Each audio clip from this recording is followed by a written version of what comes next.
Ήταν ασταμάτητο και έτρεχε, κοιτώντας μπροστά. Πάντα με το ίδιο όνειρο. Ένα μεγάλο όνειρο που χωρούσε τόσα άλλα. Και έτρεχε, όλο έτρεχε, να ξεφύγει. Τρέχει το ποτάμι, τρέχει το νερό,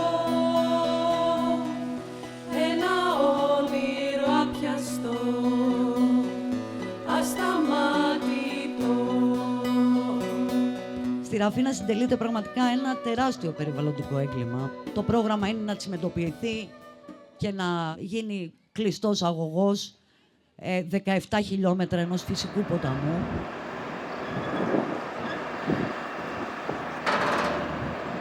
Αν θέλουμε να αφήσουμε μία βιώσιμη Αττική στα παιδιά μας και στις επόμενες γενιές, πρέπει πραγματικά να συστρατευτούμε όλοι μαζί.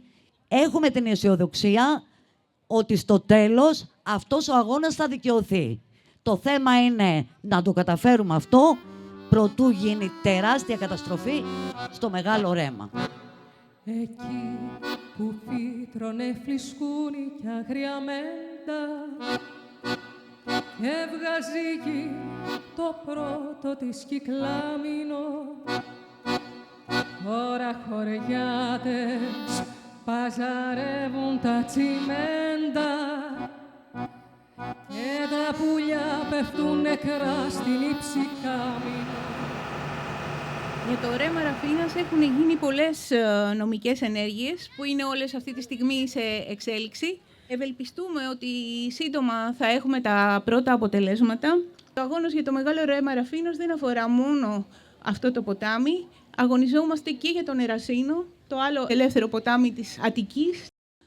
Οι καιροί που ζούμε είναι πάρα πολύ δύσκολοι. Έχει κανείς την εντύπωση ότι μόνο οι εργολάβοι είναι σε αυτή τη χώρα.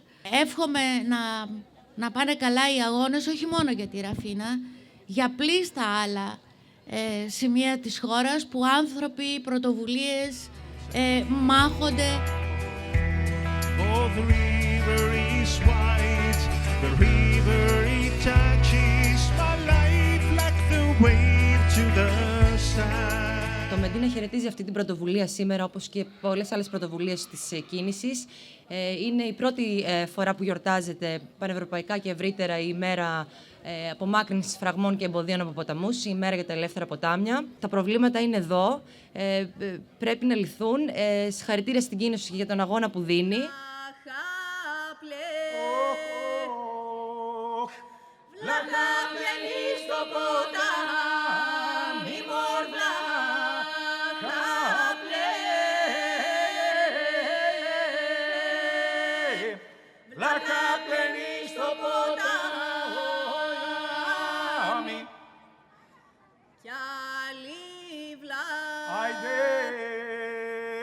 Κι άλλη βλάκα τη ρωτάει η μωριά,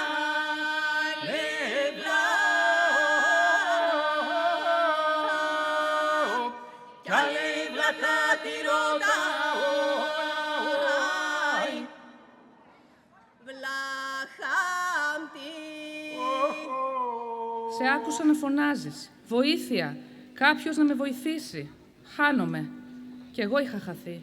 Θυμάμαι τις νύχτες που ερχόμουν, καθόμουν κοντά σου, περιμένοντας να με παρηγορήσεις. Και εσύ το έκανες. Μου πρόσφερες στοργή, γαλήνη και αγάπη.